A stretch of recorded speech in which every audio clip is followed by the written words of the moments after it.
The woman dies at midnight, and they cover her and her family members' bodies with rags and leave them in the house, as they are not permitted Christian burial.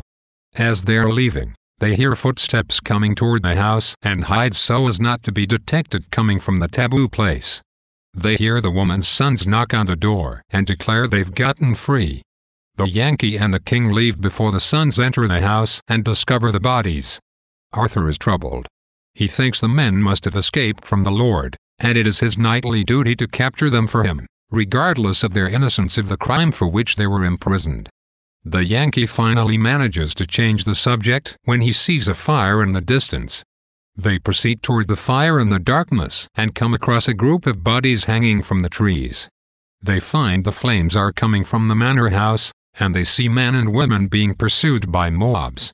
A storm comes, and they slip away shortly before dawn and find the hut of a charcoal burner a few miles away.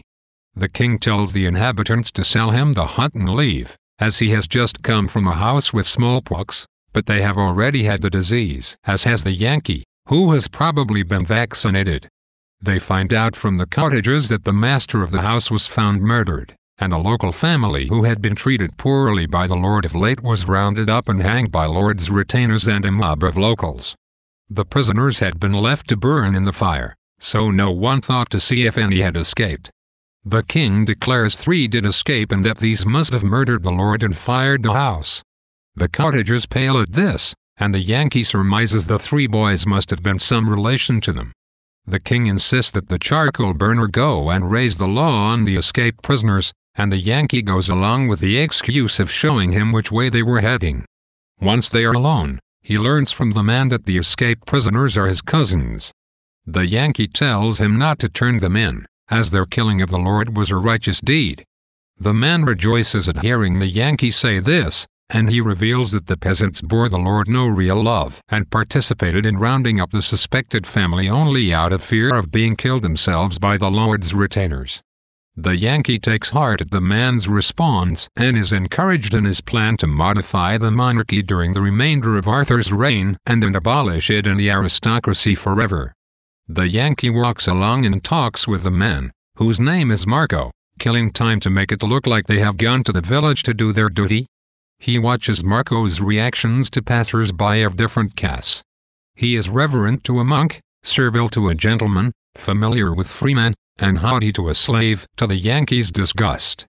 They run into a group of children who beg their help, and they follow them to find one of their playmates choking to death in a makeshift noose they had been imitating their parents' exploits of the previous night. They come to the town, and the Yankee talks to many people, especially about wages and buying power. He finds his new coins in circulation. He invites the blacksmith, Dowley, to dinner at Marco's on Sunday and tells Marco he will cover the entire expense. He also buys him and his wife, Phyllis, a new set of clothes, telling them they are from Arthur, whom he calls Jones. He says Jones is a successful farmer and he is his bailiff, and he tells Marco that Jones has some rather odd quirks and tends to forget his station. He sends Marco to invite the wheelwright and the mason, and he orders the supplies for the banquet. Marco and his wife are astonished at all the fine things the Yankee has bought them. The guests arrive, and Dowley boasts of his success in financial matters. He condescends to offer his hand to the king as an equal. The king takes it with a reluctance that is interpreted by the guests as embarrassment at a great honor. Phyllis brings out the new table and stools and tablecloth and food, and the guests are dazzled. The Yankee signals for the shop clerk to bring the bill. He reads it out, and the Yankee nonchalantly pays him $4, which includes a sizable tip. The guests are all utterly astonished at the extravagance, and Dowley's pride is considerably wounded.